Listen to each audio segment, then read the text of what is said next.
Hi guys, welcome to another edition of India Marketing TV's 9-part series on critical aspects of marketing your interior design business.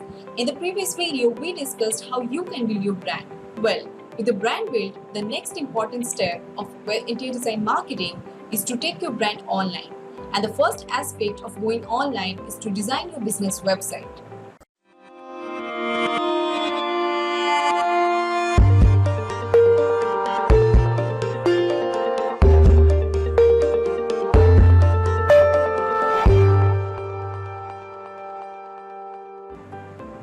As I was saying, in this video, we are going to take a look at website design.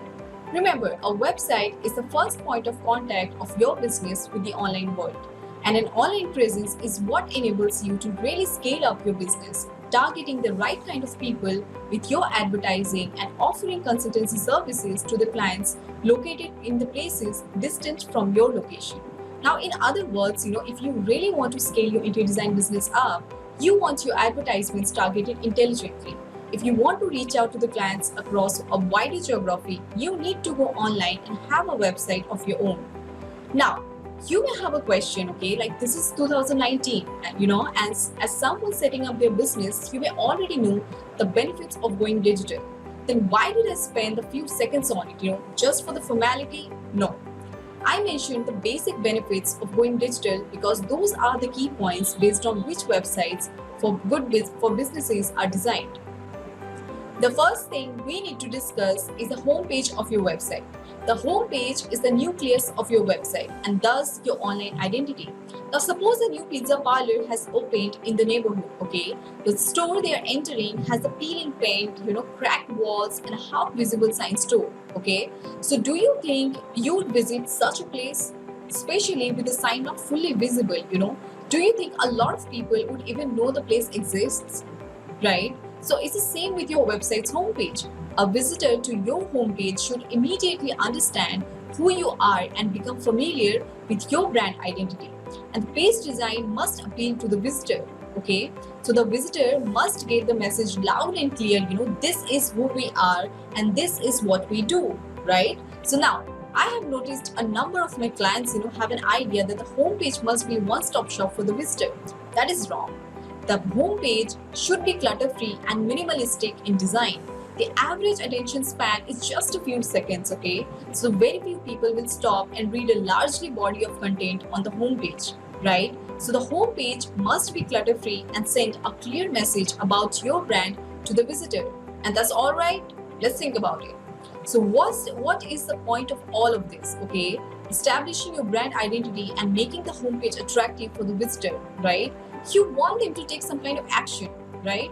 Maybe it is to read your blog, maybe it is to follow you on social media, or maybe it is to sign up for your newsletter, okay? The point is, you want them to take some kind of action, okay? And to do that, you need to include a CTA, call to action, okay? So it must be there on your homepage, inviting the visitor, take the action you want them to take, okay? A call to action is not unique to homepage, by the way. Think about it. Your entire objective is to nurture the visitor, guide them through a process into scheduling a call with you or booking a consultation with you. And you need to keep inviting them to take action as needed with suitably placed CTAs, okay? For example, at the end of a blog post, the cost of interior design for an office, you could include a CTA, feel a professional office design is above your budget, call us for a custom quote today, right?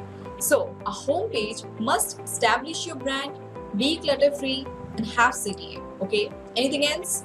Let's go back to the pizza parlor example, okay? Now say they have painted the walls, repaired the walls, fixed the sign and you think it's worth a visit, right? So what would you be, what would be next on your mind? What pizzas can get you there, and what prices, right? So in other words, a menu of what products they offer. Now similarly, your homepage must include a menu telling the visitor that what other pages and sections there are on your website and they can navigate to the section they want, right? So this is what we call as a navigation menu. Now you will have noticed this on any good website you have visited, either a menu or a hamburger sign, okay? If you click on the hamburger sign, a menu slides out, okay? So that's a brief look at the homepage, okay? What's next? One of the features I stressed about the homepage is that it must not be a one-stop shop. Okay, if people want to read your blog, they must go to a blog section. If people want to book a consultation with you, they must go to booking page, and so on. So there is, another aspect to this. Okay, if you want to appear in a top position in search rankings, which is the topic for my next video, your website needs to make it easy for the search engines to crawl through your website and understand what your website is all about. The point is that whatever content, whatever web pages you have on your website must be categorized in a logical order, and wherever applicable, maintaining a proper hierarchy, right? That is, an article on office interior design must appear under the commercial interior design blogs, okay, in the category in the blog section. Now, this is called siloing. You should organize your content in a logical manner to derive the most value out of it. Just like a farmer would store, corn and oats in the separate silos, to be able to sell each product profitably, right? So if the farmer were to mix corn and oats, they try to sell as a grain, nobody would buy it, right? So siloing can be physical or logical.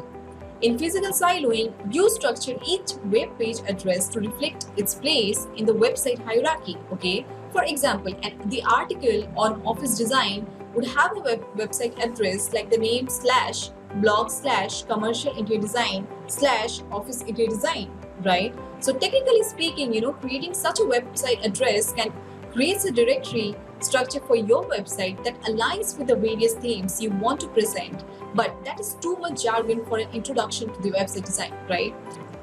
The second kind of siloing is the virtual siloing, in which you depend on the link structure, the ways various pages of your website link with each other to establish the silos. Once more, let's return to the pizza parlor. Okay, man, am I in the mood to call in a takeaway from Pizza Hut? Let's say you took an order from Pizza Hut and they delivered your order along with a pamphlet containing some information about the prices of tea in China. So what would you do, with this pamphlet? You would throw it away, right? Because what does Pizza Fetish have to do with the price of tea in China, right? But suppose Pizza Hut included a pamphlet containing information about the promotional offer they are running involving discounts or cashbacks on your next pizza orders from them. The pamphlet you would retain, right? So similarly, the kind of content you include in your website, including your blog, must be of use to your visitors. You can include information on various design types, like minimalist design, contemporary design, and so on. You can include design and decoration tips. You can create content covering important interior design events, stuff like that. And just like Pizza Hut, make their pamphlets glossy and easy on the eyes with the graphics and diagrams to make their offers easily understandable. The content you place on your blog must be attractively presented with visual content present to make your point easily understood. So as an interior designer, you must place one kind of content on your website, absolutely mandatory to place it, okay? Can you guess what it is? It's a portfolio. So the body of design work that you are proud of and that had won awards and congratulations, everybody must be able to see that, so that they know what kind of design work you are capable of, okay? The portfolio, the testimonials, and also the client's list, okay? So this is to gain credibility. All this must be present there on your website, right? So we have discussed the homepage, we have discussed the call to action, we have discussed the siloing, and we have discussed what kind of content you must place on your website. And I stressed that as an interior designer, okay, you must have your portfolio placed on your website, okay? So what's next? Well, if someone wants to get in touch with you, how do they do that? Okay, you might say they can always visit the booking page, okay? But like I said, most people have short attention spans. So the visitor, you may not want to go to the trouble of having to go to the booking page, to get in touch with you, right? So they may not want to email you just then. So for such cases, it's always advisable to leave your contact information easily accessible throughout your website, okay? So to be specific, your contact information must be present at the header, at the footer, and the side column, okay? You must also try to convince your visitors to leave their own contact details with you so you can reach out to them later, okay? So one way of doing this is to offer your visitors some kind of information, like design trends in the Vogue this fall, okay? So that they can download it for free, but only on filling out a form with their contact details, okay? So this is called a lead magnet. The person who is downloading the information you're offering is what is called lead, which means they are interested in your brand but not committed as customer aid, okay? And you can guess, the kind of information they download in the lieu of their contact details is the magnet, okay, that attracts them into becoming a lead. Another approach is to leverage call tracking to record the number of people that approach you after visiting your website, okay? And we are nearing at the end of this rather longish video on the website design. So just to recap, we have discussed the home page, we have discussed call to action, we have discussed siloing, and we have discussed what kind of content you must place on your website. We have discussed the importance of portfolio. We have discussed leaving your contact information on your website and how you can persuade people to leave their contact details with you so you can reach out to them later, okay? So there is just one more topic left, okay? Would you like to guess what it is? Alright, I'll tell you. I'm pretty sure you have tried to browse the internet via your phone, okay? And you have encountered irritating situations where you have to keep, scrolling left to right and to read each line and broken images, web pages not loading and stuff like that. So thing is, this stuff never happens when you're browsing on PC, does it? So then why does it happen on mobile? Okay, that's because the website in which you face those situations has not been optimized for mobile browsing. What do I mean by that? Okay, there is a website design paradigm, it's called responsive design, okay?